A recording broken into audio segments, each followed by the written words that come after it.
Côte d'Ivoire, un nouveau parti proposé par Gbagbo. Bonjour chers internautes, avant de continuer, merci de bien vouloir vous abonner à la chaîne YouTube en activant la cloche de notification afin de ne plus jamais rater nos prochaines vidéos. Le divorce entre l'ancien président ivoirien Laurent Gbagbo et son ancien compagnon de voyage Pascal Afin N'Guessan s'est finalement réglé.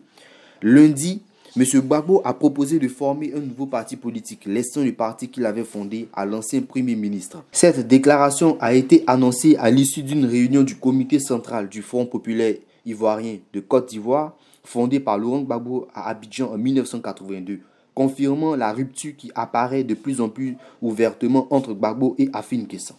L'ancien président est rentré en Côte d'Ivoire le 17 juin après avoir été acquitté de crimes contre l'humanité par la justice internationale.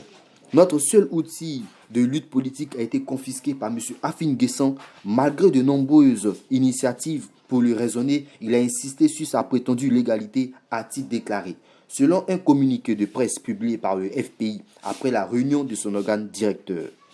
M. Gbagbo a noté la volonté de l'entêtement de M. Afin N'Guessan à tenir le FPI en otage, piétinant ainsi les nombreuses années de sacrifices consentis par les militants du parti. Mais il n'entend pas s'engager dans une bataille juridique avec lui et a donc proposé de créer un nouvel outil de lutte basé sur notre idéologie et notre ambition. Un comité préparatoire doit être mis en place pour la convention constitutionnelle du nouveau parti de Laurent Gbagbo afin de convoquer un congrès qui se tiendra en octobre, selon une source de FPI. Le politologue Jean Alabro a déclaré à l'AFP « Laurent Gbagbo veut créer un nouveau parti différent du FPI. Par conséquent, en réponse à ma demande à l'audience et à mon désir d'avoir un dialogue pour l'unification du FPI, Laurent Gbagbo a choisi de rompre et de diviser. Il a enterré l'espoir de nos militants, nos électeurs, nos partisans en l'unité de la gauche, en la réconciliation de notre famille politique », a écrit M. Afin N'Guessan dans une déclaration à l'AFP. Pour lui, M. Gbagbo a assumé devant nos compatriotes et l'histoire la responsabilité de la scission marquant désormais l'épopée du FPI. Au final, M. Afin N'Guessan a condamné les décisions principalement déterminées par le désir de pouvoir et le désir de vengeance et a promis sa ferme volonté de poursuivre sa mission de renaissance pour le parti en vue d'atteindre 2020 la reprise du pouvoir. Depuis la crise de 2010-2011 qui a fait 3000 morts, le FPI s'est divisé en deux camps car M. Gbagbo a refusé de reconnaître sa défaite face à Alassane Ouattara à l'élection présidentielle. Ce sont donc le camp du président du FPI Pascal Afin N'Guessan dit légal qui est reconnu par les autorités judiciaires de Côte d'Ivoire et le camp FPI de l'ancien président Gore, en parenthèse, ce qui signifie Gbagbo ou rien. M. Gbagbo a essayé de se réconcilier plusieurs fois avec Afin N'Guessan, mais enfin, échec total.